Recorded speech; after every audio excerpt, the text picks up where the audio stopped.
Blessed Sunday to you, my dear friends, and to your families. Today we celebrate the feast of the Holy Family of Jesus, Mary, and Joseph, the perfect model for every Christian family.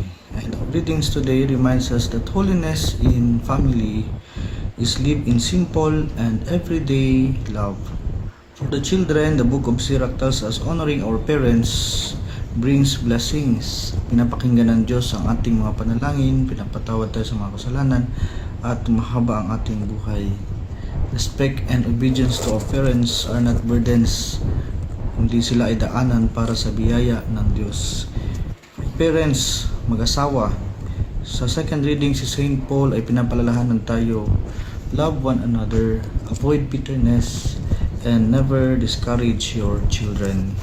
Love that is patient and gentle builds a home kung saan ang panampalataya ay lalago.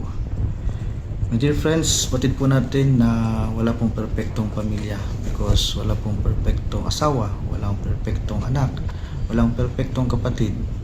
But we have a perfect God who can fill up our imperfections. No?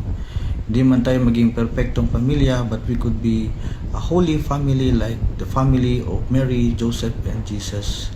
Kasi ang Diyos ay nananahanan sa ating pamilya.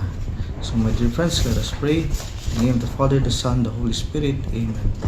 Lord God, we entrust to you all our families, dwell in our homes, heal our wounds, strengthen our love, and guide us in your ways. May our families grow in faith, hope, and love for one another. This we ask through Christ our Lord. Amen. In the Father, the Son, the Holy Spirit.